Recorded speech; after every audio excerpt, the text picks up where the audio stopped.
I'm Megan Hayes, 34, a wedding photographer and event planner who just received the text that shattered my world. You're not invited to the wedding. Kimberly doesn't want you there. My own sister, the same sister whose dream wedding I'd poured over $35,000 into creating. My hands trembled as I stared at my phone, surrounded by the 55 meticulously crafted planning files I'd spent months perfecting. How could this happen? If you've ever felt the sting of family betrayal, I understand your pain. Let me know where you're watching from and subscribe if you've ever given your all only to be cast aside. Growing up in our suburban Seattle home, the dynamic between my sister Kimberly and me was established early. 5 years my junior, Kimberly was always the golden child in my parents' eyes. Patricia and Robert Hayes never tried to hide their preference, though they'd vehemently deny it if confronted. I can trace this pattern back to our earliest childhood memories. When I was 7 and Kimberly was just 2, my parents threw an elaborate birthday party for her bouncy castle, professional entertainer, custom cake. 2 months later, my 8th birthday consisted of pizza and a movie rental. When I asked why my celebration was so much smaller, my mother simply said, "Kimberly's still little. She needs more special attention." This explanation became the refrain of my childhood. By middle school, I'd accepted my role as the responsible one. While Kimberly received praise for mediocre report cards, I was expected to maintain straight as without recognition. When she broke a neighbor's window with a softball, I was scolded for not watching her more carefully. The message was clear. Kimberly's successes were celebrated.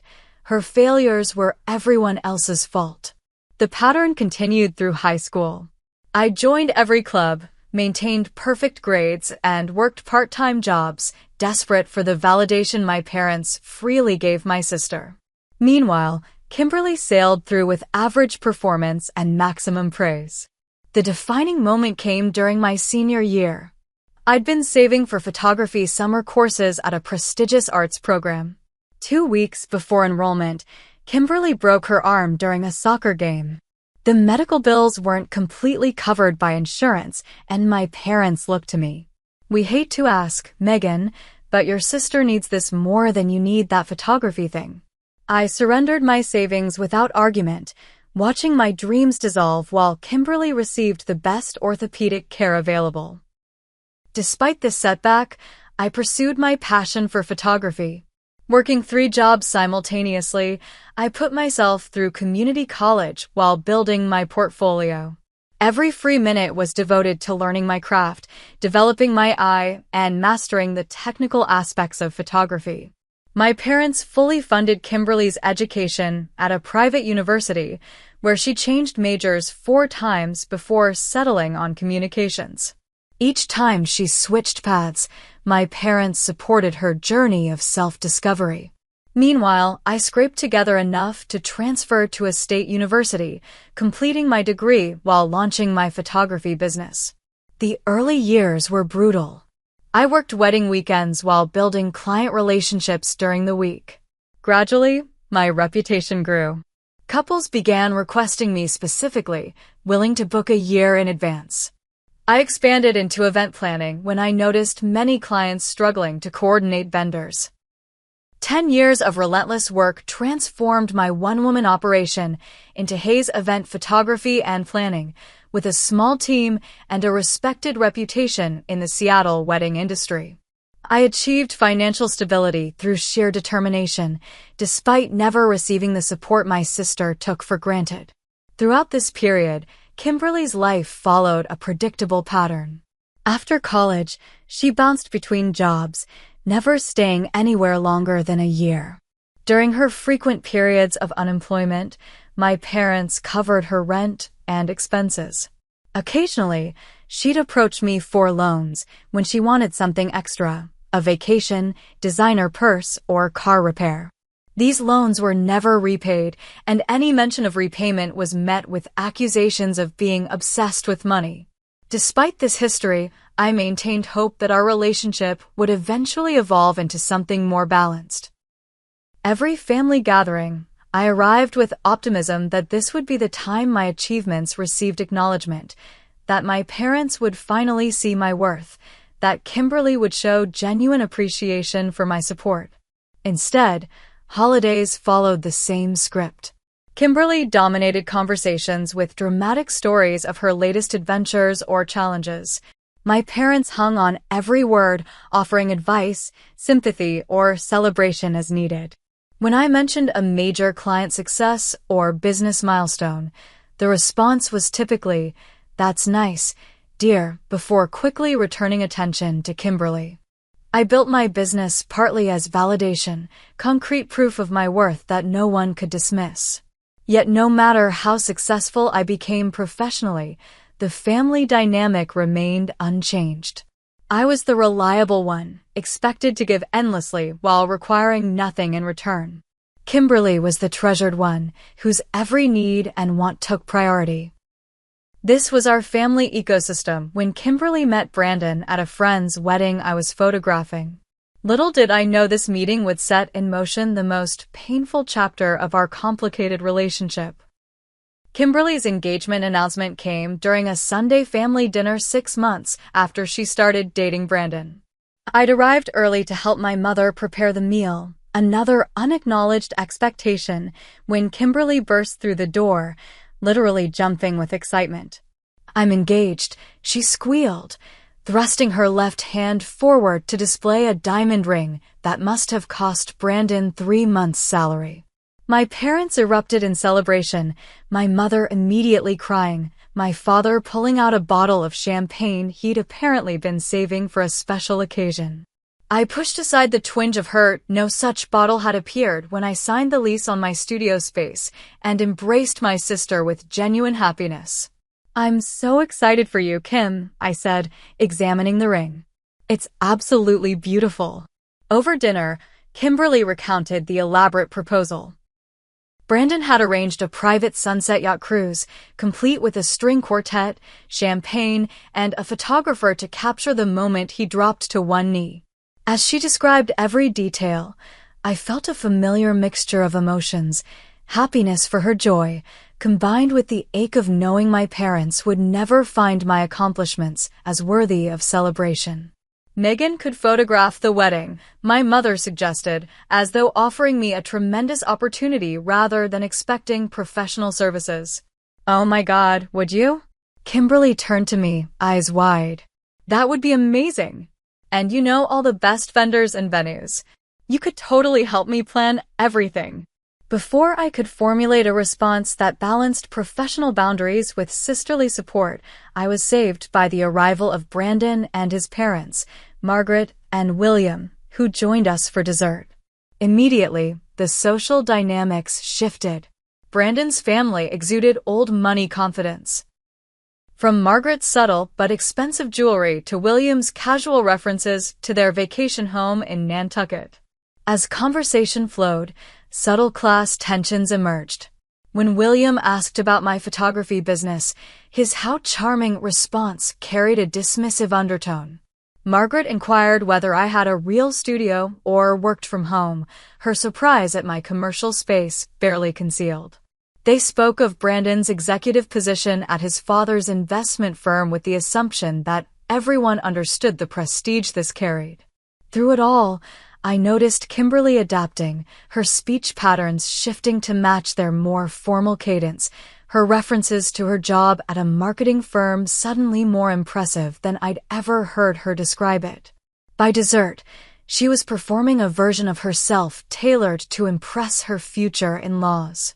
2 weeks later, Kimberly called asking if we could meet for coffee to discuss wedding stuff. I arrived at our local cafe to find her surrounded by bridal magazines, her expression unusually serious.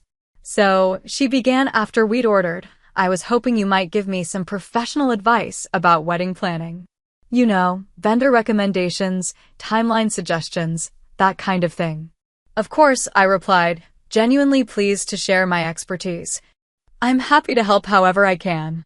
As our conversation progressed, Kimberly's request expanded. "Actually, I was kind of hoping you might be willing to handle the photography and planning yourself." As a sister discount, you know? She smiled hopefully. It would mean so much to me to have you involved. I hesitated. Professional experience had taught me the dangers of mixing business with family, but this was my sister's once-in-a-lifetime day. I'd be happy to photograph the wedding at my family rate, I offered carefully. For the planning, I could provide consultation and recommendations rather than full-service coordination. Kimberly's face fell immediately. But I was really counting on you handling everything. No one knows what I want better than you do. Her eyes welled with tears, a strategy I'd seen her deploy successfully with our parents countless times. Brandon's parents expect something really special, and I'm so overwhelmed with everything.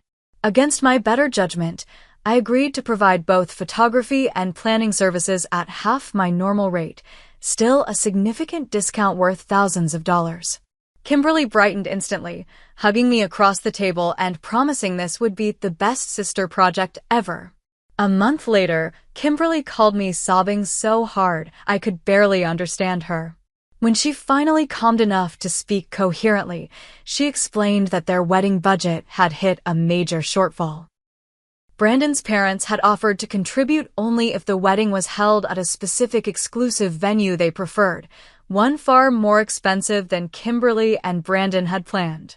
We just can't afford it, but if we don't do it there, his parents will be so disappointed, she cried. And Mom and Dad can only help so much. I'm going to have to give up on my dream wedding. The rational part of my brain flashed warning signals, but the lifetime pattern of sacrificing for Kimberly overrode my business sense. Let me see what I can do, I heard myself saying. I have some connections at Lakeside Manor. Maybe I can work something out. That conversation became the first of many where I committed to covering another aspect of the wedding. The venue deposit of $15,000, which I secured at a slight discount through industry relationships, but still required a non-refundable payment up front.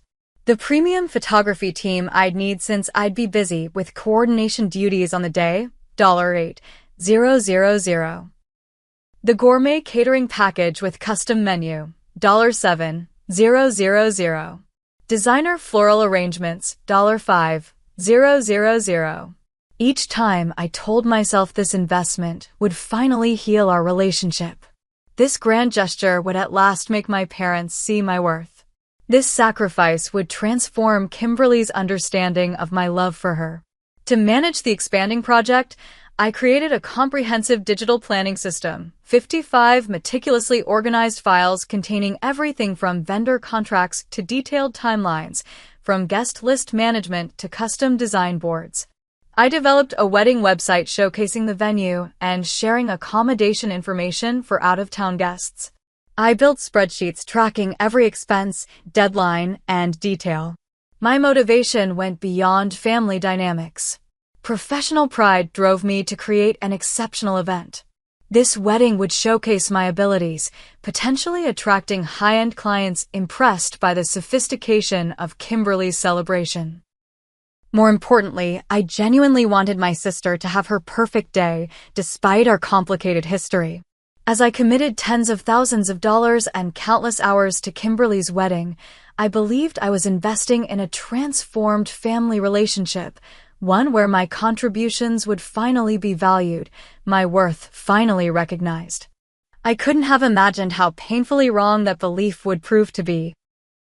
The first 3 months of wedding planning unfolded like a dream. Kimberly and I spent weekends touring venues before settling on Lakeside Manor, a stunning waterfront estate with panoramic views of the Olympic Mountains. Using my industry connections, I secured preferred dates and negotiated access to areas normally off-limits to photography. "You're amazing," Kimberly gushed as we walked the grounds, imagining where each element would be placed. "I can't believe you got us in here. It's absolutely perfect." These moments of sisterly connection felt like validation of my decision to invest so heavily in her wedding. When we went dress shopping and Kimberly emerged in a hand-beaded gown that brought tears to both our eyes, the shared emotion seemed to transcend our complicated history. "No one else could have helped me find this," she said. hugging me tightly in the boutique. You just get me, Meg. I poured my professional expertise into creating a custom wedding website with password-protected planning portal where Kimberly could view progress in real time. I developed detailed design boards visualizing every aspect of the celebration, from ceremony layout to reception table settings. I created comprehensive timelines ensuring every moment from rehearsal dinner through post-wedding brunch was perfectly orchestrated. Evenings and weekends became dedicated to Kimberly's wedding. I rearranged appointments with paying clients to accommodate vendor meetings for my sister. I stayed up late finalizing contracts and confirming details. My growing emotional investment matched my financial commitment, both driven by the genuine belief that this project would heal decades of family wounds. One evening, after we'd finalized the menu during a 4-hour tasting session, Kimberly took my hands across the table. "I don't know what I'd do without you," she said, her eyes sincere. "This wedding would be a disaster if not for you. You're the best sister anyone could ask for." That moment of appreciation, so rare in our relationship, reinforced my hope that our dynamic was finally changing. I redoubled my efforts, determined to create an event so spectacular it would transform our family forever. The first complication arose when we met Brandon's parents at the venue to discuss their contribution. What began as a cordial walkthrough quickly evolved into something more unsettling. "So you do this professionally?" Margaret asked, examining my portfolio with a slight frown. "How charming that you've turned a hobby into a little business." "Megan's actually one of the most sought-after wedding planners in Seattle," Kimberly interjected, surprising me with her defense. "She books out a year in advance for most events." "Well, isn't that quaint?" Margaret replied, patting my arm condescendingly. "William and I used Hartwell and Associates for our anniversary celebration last year. They handle events for the governor, you know." Throughout the meeting, Brandon's parents questioned my vendor recommendations, suggesting alternatives used by their country club friends, all significantly more expensive than the premium options I'd already secured. "Darling, you simply must use Blackwood Catering," Margaret insisted to Kimberly. "They're chef-trained in Paris. This other company seems adequate, but not quite what we had envisioned for Brandon's wedding." I noticed subtle shifts in Kimberly's responses as the meeting progressed. Initially defending my choices, she gradually began deferring to her future in-laws' preferences. By the end of the walkthrough, she was nodding along to Margaret's suggestions with eager agreement, avoiding my eyes when I mentioned budget implications. "We'll just have to make it work," she whispered when I pulled her aside to discuss the additional costs of switching to Blackwood Catering, a $3,000 increase. "They're really set on it, and I want them to be happy with everything."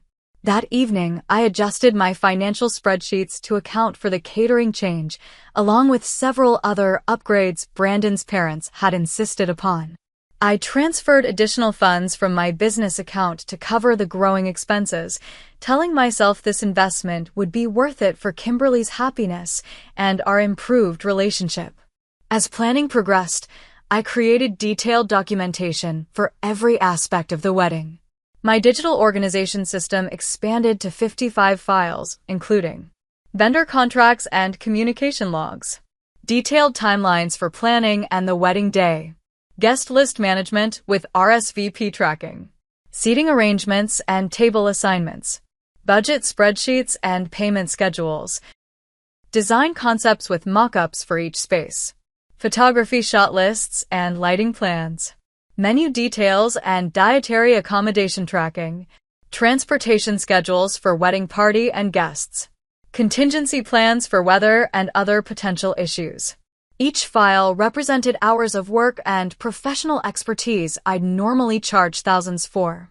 For Kimberly, I provided these services with the same dedication I offered my highest-paying clients, perhaps even more, given my emotional investment in her perfect day.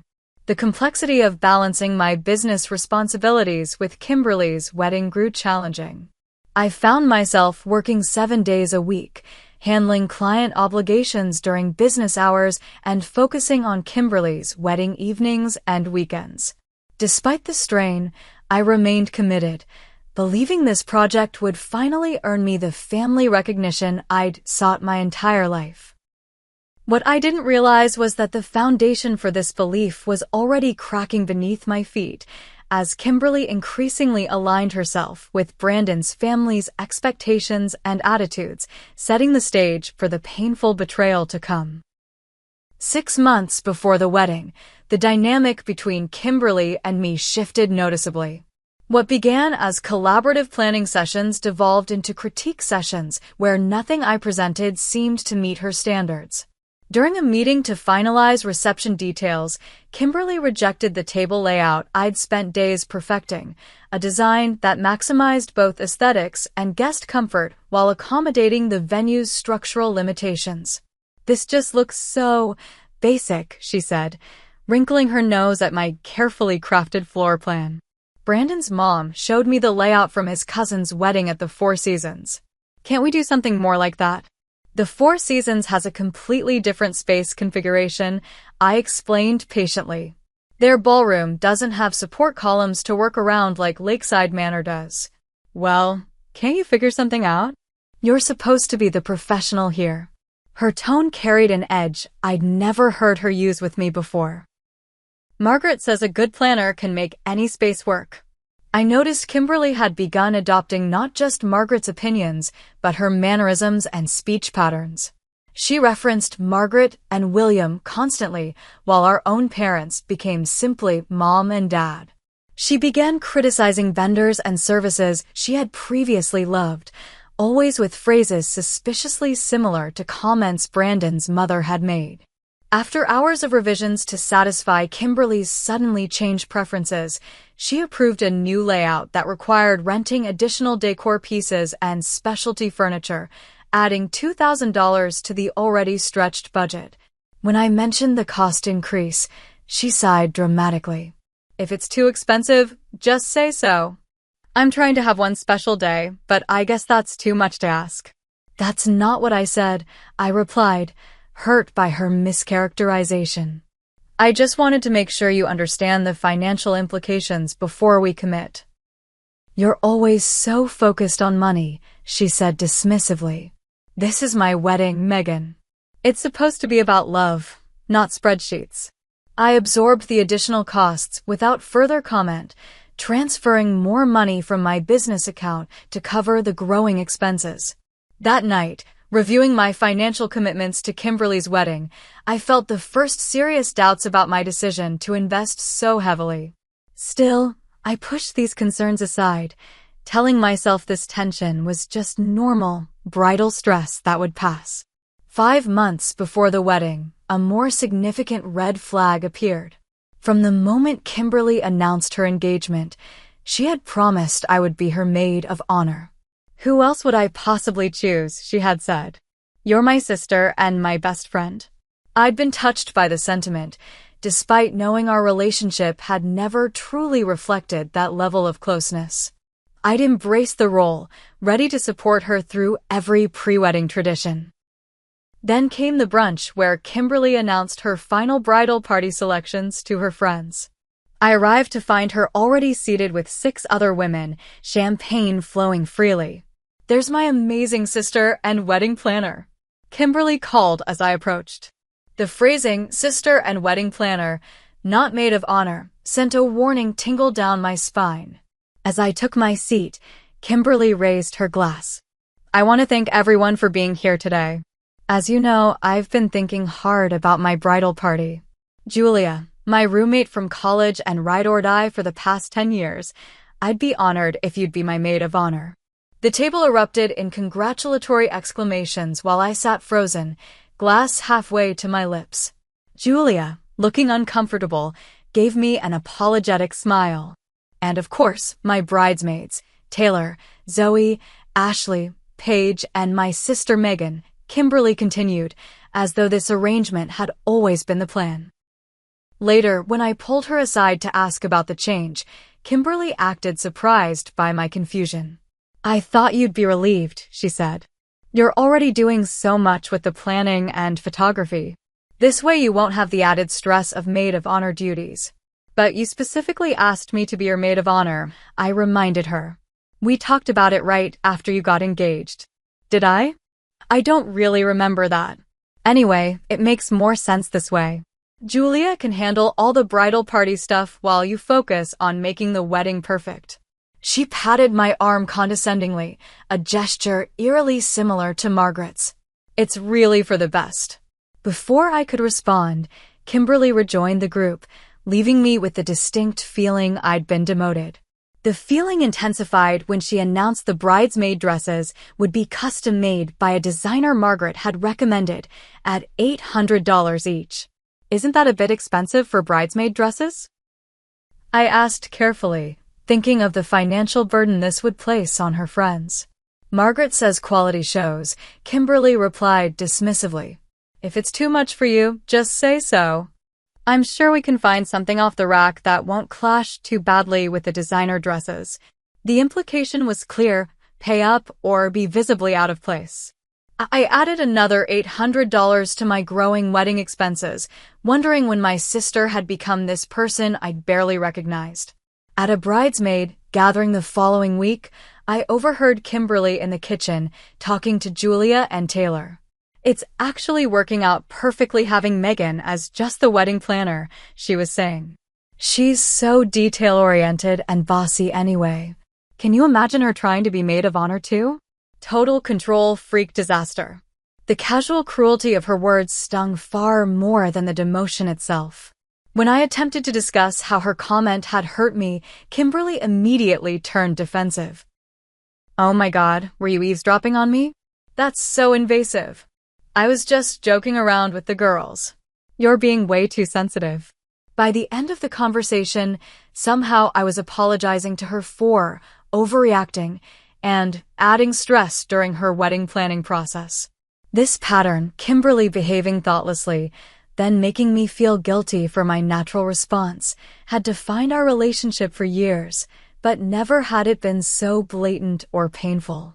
For months before the wedding, tensions escalated during a family dinner. My parents had invited Kimberly, Brandon, and me for a wedding update meal. Throughout the evening, my parents lavished praise on every decision Kimberly described, from the hand-calligraphed invitations to the custom cocktail named after her and Brandon. You have such exquisite taste, sweetheart, my mother gushed. Everything sounds absolutely perfect. Not once did anyone acknowledge that most of these perfect elements were either my suggestions or directly paid for by me.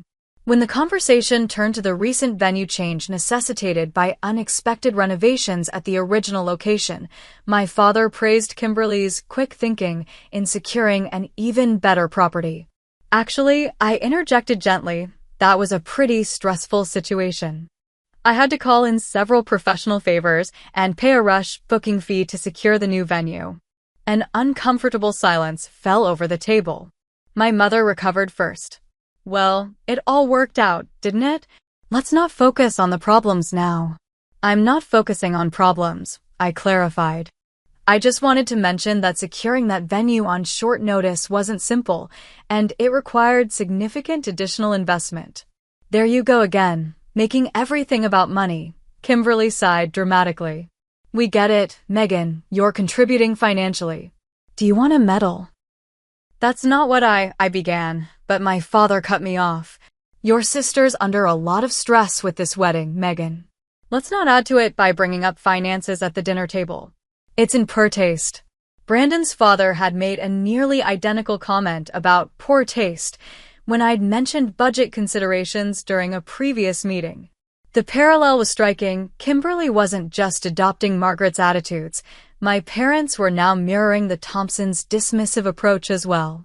From across the table, Brandon gave me a look that seemed almost sympathetic, but he remained silent as Kimberly launched into another story about Margaret's connections, securing them a meeting with a celebrity baker. I excused myself early, claiming a client emergency. Sitting in my car outside my parents' house, I finally allowed the tears to flow freely. Decades of family dynamics crystallized in that dinner conversation. My contributions minimized, my concerns dismissed, my sister's desires elevated above all else. Still, I couldn't bring myself to withdraw from my commitments. Too much money had already been spent, too many professional relationships leveraged. More importantly, a lifetime of putting Kimberly's needs before my own had conditioned me to ignore my instincts when they conflicted with my sister's happiness. I drove home that night rationalizing Kimberly's behavior as pre-wedding anxiety, my parents' dismissiveness as wedding excitement, my own hurt feelings as oversensitivity. I told myself everything would improve after the wedding, that this tension was temporary, that my sacrifices would eventually be recognized and appreciated. How wrong I was. 3 months before the wedding, disaster struck. I received a frantic call from Kimberly at 7:30 in the morning. "The venue just called. They're canceling our contract," she wailed, her voice shrill with panic. "Something about new management and policy changes. What are we going to do? The wedding is ruined." I immediately shifted into problem-solving mode, setting aside my own work schedule for the day. "Let me handle this," I assured her. "I have contacts at several comparable venues. We'll figure something out." For the next 48 hours, I worked nonstop, calling in every professional favor I'd accumulated over a decade in the wedding industry. I reached out to venues I knew were typically booked 2 years in advance, leveraging personal relationships with managers and owners. I negotiated with vendors to adjust their schedules for the new date we might need to select. Finally, I secured an even more exclusive location. Crescent Harbor Estate, a private property rarely available for events. The owner, a former client whose daughter's wedding I'd photographed, agreed to host Kimberly's celebration as a personal favor to me. There was, however, a significant catch. The rental fee was $5,000 more than our original venue. Additionally, the date shift required rush fees for several vendors to accommodate the change. In total, the venue crisis added nearly $8,000 to the already substantial budget. When I called Kimberly with the news that I'd saved her wedding, her response was lukewarm at best. "Crescent Harbor? Isn't that kind of rustic?" she asked, her tone doubtful. "Rustic? It's a $7 million estate with manicured gardens and a ballroom," I replied, bewildered by her reaction. "It's actually an upgrade from Lakeside Manor. Most couples can't even get on their waiting list." I guess it could work. Let me check with Brandon's parents. They might have concerns about the location being too remote. I bit back my frustration. The property was exactly 3 miles further from the city than our original venue, hardly what anyone would consider remote. More importantly, I'd just performed a minor miracle securing any suitable venue on such short notice, depleting my professional goodwill and personal savings in the process. Later that day, Kimberly called back. "Margaret and William drove by Crescent Harbor. They think it will be acceptable, though Margaret mentioned the gardens aren't as well maintained as the ones at her country club. But beggars can't be choosers, I suppose." The dismissive response to my extraordinary effort stung, but I focused on the practical aspects of transitioning to the new venue. I updated all 55 planning files, notified vendors, and adjusted timelines. I transferred additional funds from my rapidly diminishing savings to cover the increased costs, telling myself this crisis management was an investment in both my sister's happiness and our future relationship. 2 months before the wedding, I planned and hosted Kimberly's bridal shower at an upscale restaurant overlooking Puget Sound.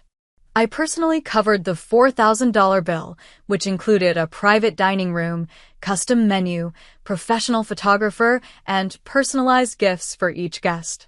I arrived early to oversee setup, ensuring every detail reflected Kimberly's taste, from the specific shade of pink in the floral arrangements to the hand-lettered place cards at each setting. The event was picture-perfect, exactly as I'd envisioned. When Kimberly arrived with our mother and Margaret, I greeted them warmly, excited to reveal the carefully crafted celebration. "This is lovely," Margaret commented, surveying the room with a critical eye. Very similar to the shower I arranged for my niece last year, though we used peonies rather than these. What are these again? Garden roses, I replied. Kimberly mentioned they're her favorite. Peonies have more presence, don't you think? Well, it's charming nonetheless.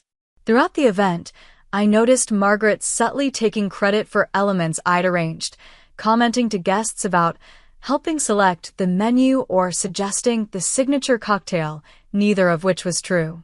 More disturbing was Kimberly's willingness to reinforce these false claims, nodding along as her future mother-in-law essentially erased my contributions. During gift opening, I overheard Kimberly speaking to her college friends at the next table. Margaret has been such a lifesaver with all this wedding stuff, she was saying. Thank God for her connections and taste level. My sister has all these budget ideas that would have made the whole thing look so DIY and cheap. The casual cruelty of her words hit me like a physical blow. The budget ideas she was mocking had cost me tens of thousands of dollars, money I diverted from my business growth and personal savings to fulfill her dreams. The carefully curated vendor team I'd assembled represented the top professionals in Seattle's wedding industry, many of whom had adjusted their premium rates as a personal favor to me. When I attempted to discuss her comments later, Kimberly immediately became defensive. Were you spying on my private conversations? That's so weird, Megan. I was just talking to my friends. I wasn't spying. I was sitting at the next table and couldn't help overhearing, I explained. It hurt to hear you dismissing all the work and money I've contributed as budget ideas. Oh my God, you're so sensitive. It was just girl talk. Besides, Margaret has been incredibly helpful with her connections. Margaret hasn't paid for anything, I pointed out quietly. I've covered almost every major expense for this wedding. There you go again, making everything about money. Kimberly threw her hands up dramatically. It's my bridal shower, Megan. Can't you just be happy for me for once instead of keeping score? Before I could respond, our mother intervened, not to mediate, but to admonish me. Kimberly's right, Megan. This is her special time. Whatever issues you have can wait until after the wedding. I retreated, swallowing my hurt as I'd done countless times before. The pattern was so familiar it felt almost scripted. Kimberly behaves thoughtlessly. I express legitimate feelings. Family portrays me as the unreasonable one disrupting Kimberly's happiness. 1 month before the wedding, the final blow to my illusions came when I discovered I'd been excluded from Kimberly's bachelorette weekend. I learned about the 3-day trip to Napa Valley not through an invitation, but via Instagram, where Julia posted photos of custom team bride jackets with everyone's names embroidered, everyone except mine. When I called Kimberly to ask about the oversight, her explanation left me speechless. It's not an oversight, Megan. I decided it would be better to keep my friend group separate from the wedding planning stuff. You're handling so much already with the coordination and everything. But I'm your sister, I said, struggling to keep my voice steady. And technically one of your bridesmaids, even if not the maid of honor anymore. Yeah, but you're also the wedding planner. It would be weird to have you at the bachelorette party. You'd probably be all stressed about wedding details instead of having fun. She paused before adding, plus, some of the girls find you a bit intense. No offense. Despite this devastating exclusion, I continued finalizing wedding details, confirming vendors, and processing final payments from my credit card. I completed the seating chart Kimberly had been avoiding, organized transportation for the wedding party, and finalized the day of timeline, all while nursing a growing sense of dread about my place in my sister's life. Then came the text message that shattered everything. I was at my desk reviewing the reception layout one final time when my phone chimed with a group message. The participants included Kimberly, my parents, Brandon, and his parents, everyone except me. Kimberly had apparently sent it without realizing I could see the previous messages in the thread.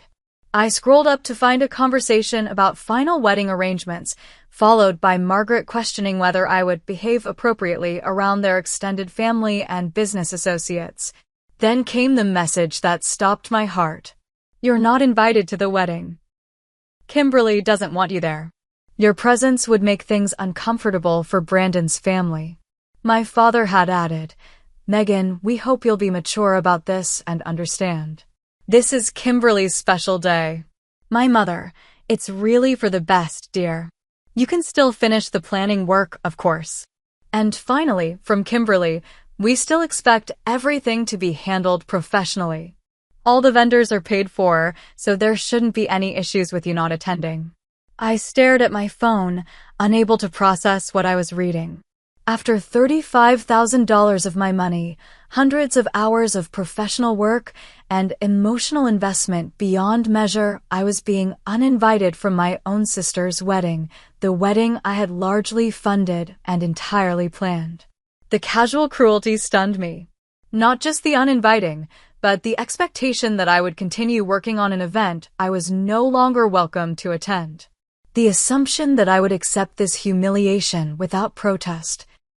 The complete disregard for my feelings, contributions, and place in the family. In that moment, staring at those heartless words on my screen, something fundamental broke inside me, and something else, something stronger, began to form in its place. The physical symptoms hit me first. My hands trembled so violently I dropped my phone. My chest constricted as though caught in a vice, each breath becoming a conscious struggle. A cold sweat broke out across my forehead as nausea rose in my throat.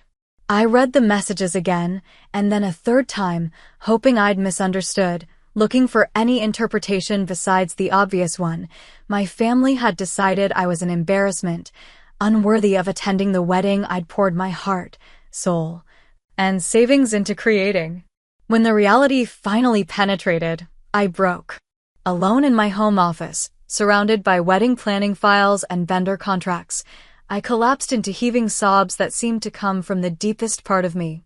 Years of suppressed hurt, decades of feeling second best, a lifetime of giving without recognition, it all erupted in a tidal wave of raw emotion. I don't know how long I sat there, but eventually I managed to call my best friend Rebecca, my voice so distorted by crying she initially didn't recognize me. I'm coming over, she said immediately. Don't move. I'll be there in 15 minutes. Rebecca arrived to find me still in the same position, staring blankly at my phone. She read the messages, her expression shifting from confusion to disbelief to fury. This is beyond unacceptable, she said, sitting beside me and taking my hand. This is emotional abuse, Megan.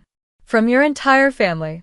With Rebecca's steady presence as anchor, I poured out everything, not just the wedding disaster, but the lifetime of family dynamics that had led to this moment. I described the pattern of being expected to give endlessly while receiving nothing in return. The constant dismissal of my needs and feelings. The celebration of Kimberly's every whim while my achievements went unacknowledged. I've been so stupid, I concluded, fresh tears flowing. I actually believed this wedding would change things. That if I just gave enough, sacrificed enough, they'd finally see me.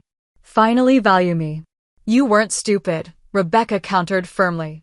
You were hopeful. There's a difference. And they've exploited that hope your entire life.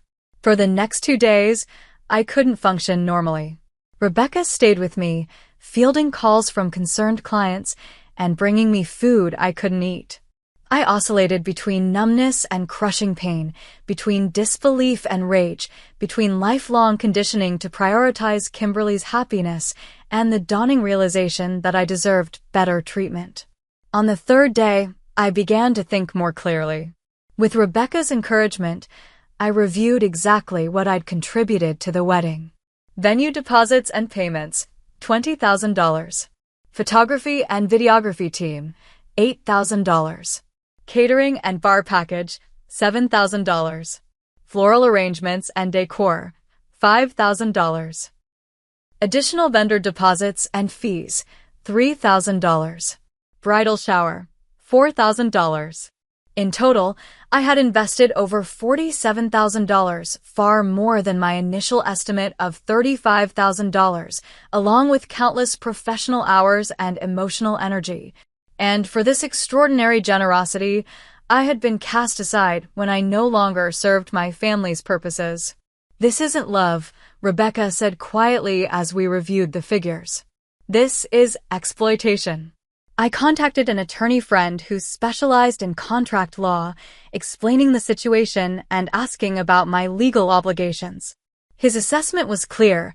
While I had moral and professional responsibilities to the vendors I'd personally contracted, I had no legal obligation to continue providing unpaid services for an event I was now explicitly uninvited from attending. "Document everything," he advised. "Every text, every email, every payment. Create a comprehensive record of your contributions and communications. Then decide what you want to do next from a position of knowledge rather than emotion." For the next several hours, I methodically compiled evidence of my financial and professional investment in Kimberly's wedding. I created backups of all vendor communications and contracts. I documented every payment with date, amount, and purpose. I secured copies of text messages and emails showing the evolution of my involvement and the family's expectations. Throughout this process, something shifted within me. The shock and hurt began to transform into clarity and resolve. I recognized that this devastating text message was merely the culmination of a lifetime pattern, not an isolated incident. I saw with painful clarity how I had participated in my own mistreatment by continually accepting the unacceptable. With this new perspective came a decisive plan of action. I would not continue to enable my family's exploitation. I would not silently absorb this final humiliation. I would stand up for myself with the same ferocity I'd always directed toward protecting Kimberly's interests. I carefully composed my response, reviewing it with both Rebecca and my attorney to ensure it conveyed my position clearly without creating legal liability. Then, with a steadiness that surprised me, I sent a single message to the group thread. "Then pay for it yourselves, leeches." Before anyone could respond, I systematically executed the next phase of my plan. First, I created secure backups of all 55 wedding planning files for my own records and protection.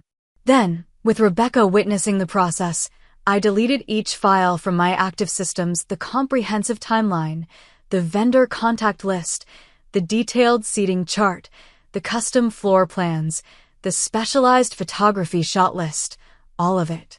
Next, I contacted each vendor I'd personally hired, explaining that circumstances had changed and providing new billing information for final payments. I canceled payment authorizations on my credit cards and notified my bank to block any pending charges related to the wedding. Finally, I blocked every member of my family and Brandon's family on my phone, email, and all social media platforms. The digital severance was swift and complete. A virtual door slammed on decades of toxic family dynamics. When it was done, I sat in unexpected silence, my breathing steady for the first time in days. The pain remained, a raw wound that would take time to heal, but alongside it grew something new and unfamiliar, a sense of power. For the first time in my life, I had chosen myself over Kimberly's demands, my own well-being over my parents' expectations. "How do you feel?" Rebecca asked cautiously. I considered the question carefully before answering. "Like I'm finally standing up straight after a lifetime of bending to fit into a space too small for me. The road ahead would be difficult. I knew there would be financial consequences, potential professional complications, and the emotional aftermath of family estrangement. But in that moment of newfound dignity, I felt something I'd rarely experienced in relation to my family: peace. The response to my actions was swift and predictable. Within minutes of sending my message and implementing my plan, my phone exploded with notifications before the blocks took effect. Voicemails ranged from Kimberly's hysterical accusations to my father's cold fury to Brandon's parents' threats of legal action. I listened to each message once, documented it, then deleted it. Each voice carried less power than it would have days earlier. My family's ability to manipulate my emotions through guilt, obligation, and fear had diminished dramatically once I recognized the pattern for what it was. My attorney confirmed what I already suspected. Despite the threats, my family had no viable legal claim against me. I had documentation proving my financial contributions were gifts, not loans or contractual obligations. I had fulfilled all professional commitments to vendors, ensuring they would be paid for services rendered. I had protected myself while acting ethically toward the innocent third parties involved in the wedding. The most difficult period was the first 2 weeks of separation. Decades of conditioning had trained me to prioritize family harmony above my own well-being. Each day required conscious effort to maintain my boundaries, to remind myself I deserved better treatment than I had received. I worked with a therapist Rebecca recommended, beginning the long process of untangling my self-worth from my family's approval. Through industry connections, I learned Kimberly's wedding proceeded as scheduled, though drastically downsized and relocated to Brandon's parents' country club. The elaborate details I'd arranged were replaced with standard club offerings. The premium vendor team I'd assembled was substituted with the club's regular service providers. The dream wedding Kimberly had envisioned, and I had largely funded, became a more modest celebration constrained by what her family was actually willing to pay for. On what would have been the wedding day, I took Rebecca's advice and planned a self-care retreat. I booked a cabin on the Olympic Peninsula, far from cell service and wedding venues. I hiked through ancient forests, photographed landscapes rather than carefully posed couples, and allowed myself to fully experience the complex emotions of the day without judgment. Surprisingly, several extended family members reached out with supportive messages. My mother's sister, Aunt Catherine, called to say she declined to attend the wedding after learning how I'd been treated. My cousin Michael sent a text expressing his disgust with Kimberly's behavior and asking if I needed anything. These unexpected allies helped me recognize that not everyone in my family shared my parents' and sister's values, a realization that provided comfort during the lonely initial months. 6 months after the wedding incident, my life had transformed in ways I couldn't have imagined. The financial setback of Kimberly's wedding required strategic adjustments to my business, which ultimately strengthened my professional practices. I implemented clear contracts for all clients, including family, with detailed payment schedules and scope of work limitations. I established healthy boundaries with clients who exhibited warning signs of Kimberly-like entitlement. Most importantly, I reclaimed time and creative energy previously consumed by family drama. I developed new photography techniques I'd been too busy to explore, launched a mentorship program for emerging photographers, and cultivated client relationships based on mutual respect rather than obligation or guilt. Therapy helped me process the grief of family estrangement because it was grief, despite the toxicity of those relationships. I mourned the family I had wished for rather than the one I actually had. I acknowledged the pain of rejection while recognizing it reflected their limitations, not my worth. Through this healing process, I developed what my therapist called a chosen family, relationships built on genuine care and reciprocity rather than biological obligation. Rebecca remained my steadfast supporter. Industry colleagues became close friends. Former clients invited me into their lives as more than just their photographer. These connections, freely chosen and mutually nurturing, began filling the void left by family estrangement. 1 year after the wedding, unexpected news reached me through my aunt. Kimberly and Brandon were having serious marital problems. According to family gossip, Brandon's parents had become increasingly controlling, criticizing Kimberly's background and career choices. The golden daughter was experiencing firsthand what it felt like to be found wanting by the Thompsons, an ironic turn of events I observed with complicated emotions. 2 weeks later, my parents called. After a year of silence, their voicemail struck a tentatively conciliatory tone. "We've been thinking about things," my mother said. "Perhaps we could meet for coffee and talk." My father added awkwardly, "Family should find a way to work things out." I considered their invitation carefully, consulting both my therapist and trusted friends before responding. The old Megan would have jumped at this opportunity, desperate for reconciliation at any cost. The new Megan approached it with careful boundaries and realistic expectations. I agreed to meet them, not at their home or mine, but on neutral ground with a defined time limit. I prepared myself for various scenarios, from genuine apology to subtle manipulation. I clarified in advance what I needed from them to consider rebuilding our relationship. Acknowledgement of their role in the wedding disaster, recognition of the long-standing family dynamic that enabled it, and commitment to healthier patterns moving forward. Whether this tentative reconnection will lead to meaningful change remains to be seen. What matters more is that I no longer depend on their validation for my sense of self-worth. I've discovered that family relationships, like all relationships, should be evaluated by how they impact our well-being, not by the accident of shared DNA. The most profound transformation has been internal. I've learned that love shouldn't require financial sacrifice or emotional martyrdom. I've recognized my worth exists independently of others' ability to acknowledge it. I've found peace with my decisions regardless of whether reconciliation with my family ultimately occurs. I've built confidence in setting and maintaining boundaries, not as punishment or retaliation, but as necessary protection for my well-being. I've created a life based on mutual respect rather than obligation, surrounding myself with people who value me for who I am rather than what I can provide. Most importantly, I've discovered that standing up for yourself isn't selfish, it's essential. Sometimes the most loving thing you can do for yourself and others is to say no to mistreatment, especially when it comes from family. If you've ever struggled with family dynamics where you feel undervalued or taken for granted, I hope my story helps you recognize your worth. Have you ever had to set difficult boundaries with loved ones? How did you handle it? Share your experiences in the comments below. Your story might help someone else find the courage to value themselves.